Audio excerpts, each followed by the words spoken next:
Ladies and gentlemen, we got 7 games on a Saturday. Now, one of them starts at noon, so I'm going to break down the 6 other games for the preseason. Massive slate. It's a Saturday afternoon. Like last Saturday, we ended up taking home about $7,000 in the DFS space because news was breaking left and right and people were not able to react to it in time. So let's get prepared. Let's get baseline for this slate. But keep in mind, I'm recording this right now, late afternoon on Friday to get it ready for Saturday morning early. A lot of news is going to come out. Players who did not practice on Thursday or Friday will eventually get ruled out or potentially ruled in. And just like last week when the Packers last second ended up losing a bunch of players and only had 4 active receivers, I expect that to probably happen or similar things to happen to some of these teams this week. And that's where the gold mines start to happen. Jay Sternberger gets in the end zone. Malik Taylor plays well last week. Even Amari Rodgers has a couple of receptions, and those guys start to pay off for you and become winning lineup players. So we'll have the tiers, we'll have the game notes, which for this 7-game slate is 45 pages of player notes that you need to know to be ready for this slate. And if you have them, you're a patron, great. If you don't have them, there's about 300 people who do have them. You don't really stand as much of a chance compared to those people in these tournaments and head-to-heads. So you can get those down below if you'd like to. But let's go position by position, and we'll start with the quarterback position. Now, currently on the quarterback position, I've got about 7 or 8 quarterbacks in play for this slate. But we'll discuss 3 of them here. And the first one is an easy one to discuss because last week he played all 76 snaps. They ended up cutting their 4th-string quarterback. Matt Stafford and John Wolford, the top 2 quarterbacks on the Rams depth chart, are not playing. So Bryce Perkins ended up playing the entire game last week, and he's projected to, as of this recording, no other quarterbacks on the roster are active, play 100% of the game again. If you're ever going to play 100% of the game on a preseason slate, you're likely the best or one of the best plays in the slate at your position. And he threw the ball 39 times last week, 208 yards, 2 touchdowns, and an interception. We will take that all day to the bank, every day, 15 plus fantasy points, and he has rushing upside. He added 44 yards on the ground last week, so almost 20 fantasy points at the quarterback position last week. I'm not going to say he's going to drop 20 again. Maybe he only has 1 touchdown this week. Heck, if he had 0 touchdowns last week, he still finishes with like 12 fantasy points. It's just too good to really pass up. But there's a couple other guys on the slate, one who might play the whole game as well. And that man's name is Tyler Huntley for the Baltimore Ravens, but there's a big question mark here. There's no other Ravens, right? It's Trace McSorley, former Penn State quarterback, is done for the rest of the preseason. Bad back injury. Then you have Lamar Jackson, who right now is having some COVID issues. He's recovering. He's not really practicing. His status is just shrug, big old shrug emoji.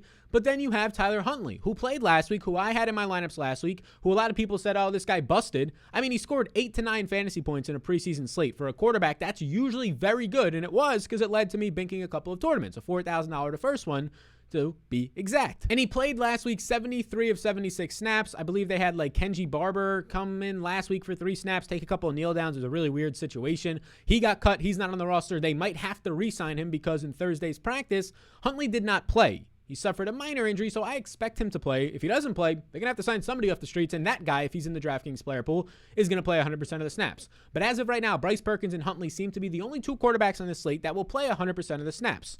It means that opportunity is really hard to pass up. Now, there's other quarterbacks on the slate, like now that Jameis is the starter, Taysom Hill and Ian Book should get some decent run, but Trevor Siemian is still there for New Orleans, so that's not as nice. Matt Barkley and Logan Woodside should split the snaps in Tennessee's backfield with no Ryan Tannehill. They're not too great for a half each compared to those other guys, but at least Justin Fields is worth mentioning. Now, he's going to start and play the first half. Dalton will not be playing. The problem is we don't know how much of the first half. They did not say the entire first half. They said he's going to get some time.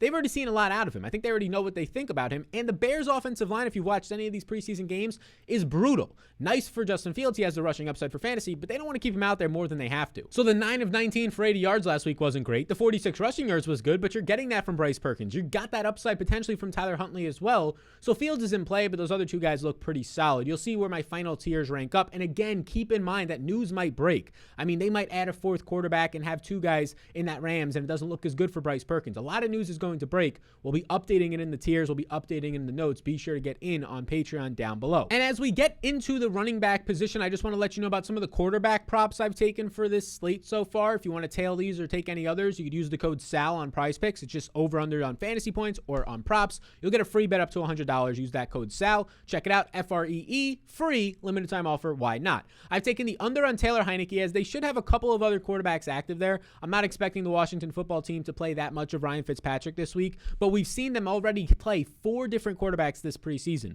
So I'm expecting at least 1 to 2 other guys to play here for Heineke, maybe a quarter and a half out of him, at most 2 quarters. I'll take the under 7.9 points. And the other one I really like is Kirk Benkirk. Right now, we don't know if Jordan Love's playing, but he's fine. He's been practicing this week, so I'm expecting Jordan Love to play for the Packers. Kirk Benker is right now projecting out to play about the second half of the game. He was not good, and at 100% of the snaps, or about 95% of the snaps, last week for the Packers. Give me the under 7.3. We took it right when I dropped it under 7.6 in the Discord, so we'll take that under 7.3, combine them together. This is a prop that pays $50 to win 100, but even if you just get one out of the two right, you still get part of your money back. It's not just a pure parlay. So go ahead and tail that one. Again, if you want a free bet up to $100, use it while it's here right now in the preseason, this promotion. Use the code SAL down below. We'll go to the running back position where we can talk about Jared Patterson, likely the best so far. I mean, there's a couple other guys who are close. Ramondre Stevenson has nice performances, right? Likely one of the best, if not the best, running back so far in the preseason. Last week saw a team high 35 snaps. He's played so far this year, 62 snaps at the running back position in 2 preseason games,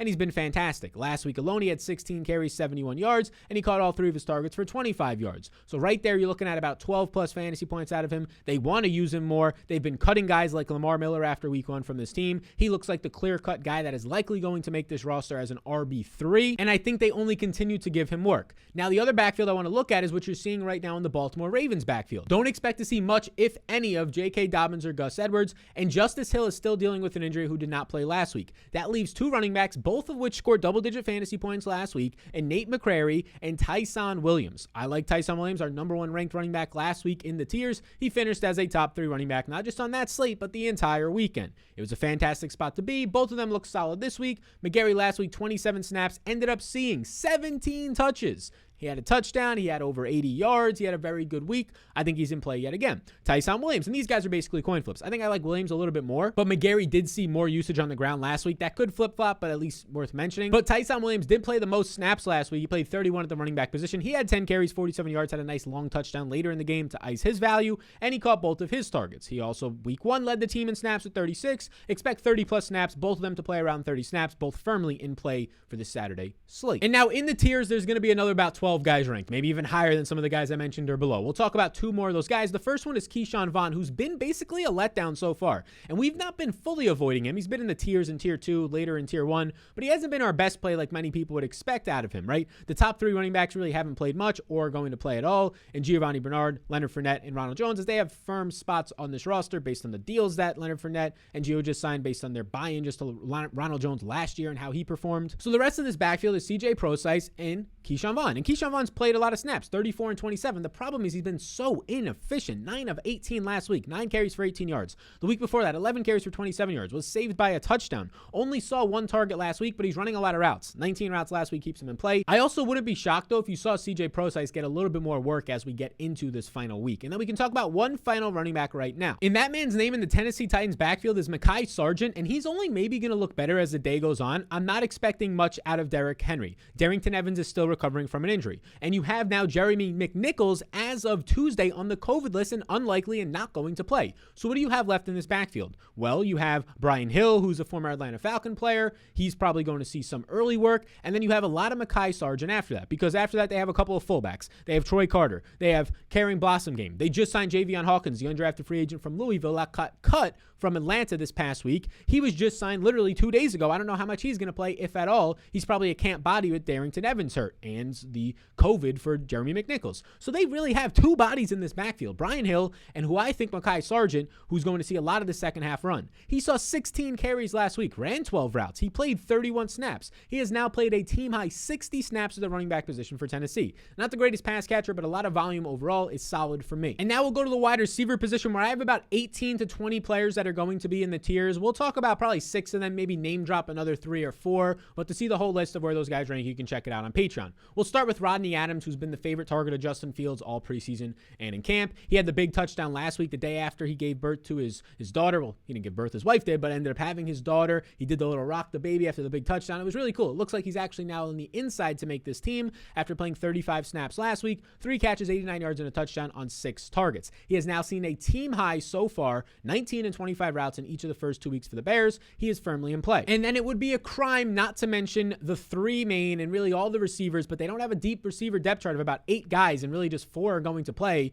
with the Rams. And the Rams continue to get so much usage because none of their starters play because Sean McVay is actually smart. So just talk about the 3 guys who are going to see time. JJ Koski, who ended up shipping me last week a bunch of tournaments, having a nice about $12,000 to $15,000 profit weekend. JJ Koski last week ends up seeing a massive 75 snaps. 75 of the 76 snaps he plays. He sees 10 targets, 8 catches, 61 yards. Mwah. At medium to low ownership, he hits big time for us. And then you have the rookie last week as well. Right? They threw so many times. 39 attempts for Bryce Perkins. He's now getting a chemistry with these guys. And what does Tutu Atwell do? Sees 13 targets in a preseason game on 40 routes. 8 catches for 46 yards. 2 deep targets, 6 out of the slot. Clearly in play. Look, they're just not going to play Cooper Kupp, Woods, or Deshaun Jackson. They seem to not want to be playing Mr. Van Jefferson, who had COVID before week 1, but they don't want to be playing him, it seems. So what that leaves them with, and Tristan Jackson didn't play last week. He was hurt. He's questionable for this week. That literally leaves them with about 4 to 5 guys at most. The third guy that I'd be interested in here is Landon Akers, who played 65 snaps last week, ran 39 routes. He also saw 8 targets, 5 catches, 49 yards. Not a bad 9.9 day.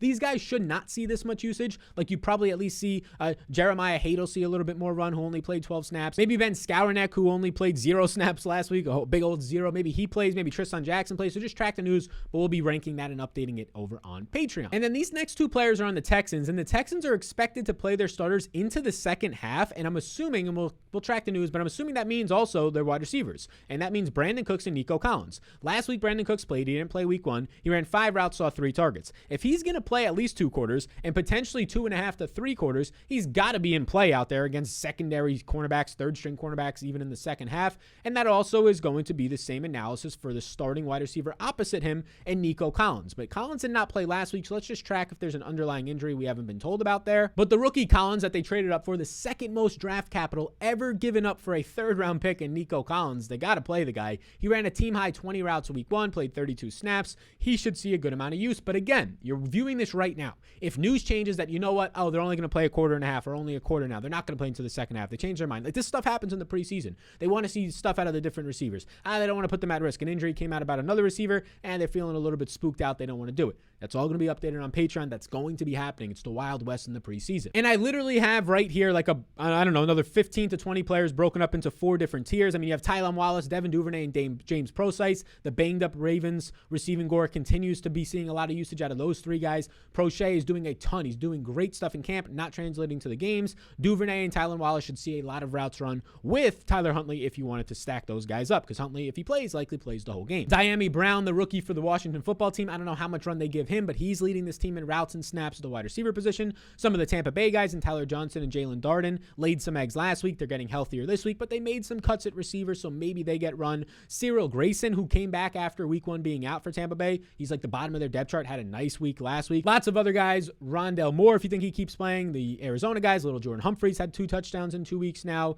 and we can keep going on and on about Jalen Moore and Antonio Gandigo. There's a lot of guys that'll be in the tiers, but let's finish this one up for all of you beautiful people out there with the tight ends. And before we talk about the tightest of ends, I want to let you know about SuperDraft, and I'm recording this again on Friday afternoon. Right now, this contest closes in about 2.5 hours, and look at this. 35 out of 138 people. And it's a Friday night, so don't think that this is going to spike. And tomorrow, when you're watching this, it's going to be a Saturday, so don't think that this is going to spike. These contests do not fill. People, use the brains, use the noggins. I'm telling you this because I'm partnered with them, right? And we have a nice relationship. But this is the biggest benefit to you. If you use the code SAL, you get $25 to play with. And this contest is probably going to fill at 60%. Meaning if you enter a lineup, you beat 40% of the field immediately. They still have to pay you the same amount of money for the prize pool, but you're versing less people. Just by entering a lineup, you're probably going to beat on this Friday and on Saturday and on Sunday, on the weekends for the preseason when nobody's paying attention in August, the dog days of summer, you're probably going to beat 35 to 45, if not more percent of the field. This one right now is filling at about 22% 2 hours before the game starts. This one might not even hit 50%. You might beat 50% of the field by entering a lineup. That is ridiculous, because you're going to be binking everywhere, all these contests. Use the code SAL, get $25. Get in on SuperDraft. What are you waiting for? Tight ends, I've got about 7 listed. We'll discuss 4 of them, starting with Josh Oliver, who just keeps running a ton of routes for the Ravens. Don't expect to see Mark Andrews or Nick Boyle this week. After that, they don't have much depth. Oliver has played 51 and 47 snaps in the first 2 weeks. Last week, he saw a massive 31 routes run and 10 targets for a tight end. 7 catches, 50 yards. Josh Oliver, obviously firmly in play for the Baltimore Ravens. Next up is Tanner Hudson, who was doubtful last week, and like the preseason goes, you never get told if the doubtful guy actually plays or not. He ends up playing even though he was doubtful. The preseason legend from 2019. Week 1 caught 4 balls for 48 yards. And then last week, he only runs 13 routes because he's banged up. He sees 6 targets, catches them all for 74 yards. This Tanner Hudson guy is unbelievable. This is now 2 straight preseasons of production. He now has 10 catches for over 120 yards in the preseason, unlimited routes run. So far, he's only ran 32 routes in the preseason, and he has 10 catches. Unbelievable. He has to be in play as he's now healthier and practicing heading into this week. 2 more guys to discuss. The first one is Jesse James. If you're still here, hit the like, hit the subscribe. What are you doing if you're not already? Come on, join the community. Have a good time. Hey, sit back, relax, have a cannoli. All right. Jesse James, former Penn State player, has played 33 and 24 snaps so far for the Bears this preseason, and he's been playing well. Week 1, he had 3 targets. He ended up seeing a deep target. Last week, he sees 5 targets, 4 catches, 54 yards. Jesse James is a very good tight end. He might end up being the tight end 2 on this team ahead of Jimmy Graham. He's got a little bit more juice, a little bit more oomph in them tires. Jesse James in play. And the final player who on some sites this week, and if you're playing FanDuel, he's going to be a tight end, probably a wide receiver on other sites, like a Draftkings, which if so, just put him into your wide receiver analysis. But that's Jacob Harris, who is a wide receiver drafted, converted into tight end, but the sites right now are pricing him or giving him different positions. Last week, he ended up being banged up. He ran 21 routes, saw 3 targets. The week before that, he ran 22 routes, and he ended up seeing 7 targets, 4 catches, 43 yards. He's been practicing this week, and he should be healthy. So this is the 4th piece of content I've done today. I'm tired. I got a bar crawl tomorrow for some Penn State alumni and wedding stuff and all this other stuff. So thank you for being here. I appreciate it. Hit the like button before you go, the subscribe. And if you want to be sure to get the ranks, the updates, everything for these slates, because, I mean, it's basically, you need it. You need it at this point. 45 pages of game notes that 300 to 400 people have, and you might not. I mean, you come into war with nothing. You come into war with a knife, and these people got, I mean, just heavy artillery on top of a hill. You're going into the beach with nothing, right? You get in there, Patreon down below. Thank you, and I'll see you all in the next one. We'll have a video for Sunday's 5-game slate, I believe it is, on Sunday morning. I'll see you then. Best of luck, and dominate the competition. There's your schmacks for the day. Peace out. Gang.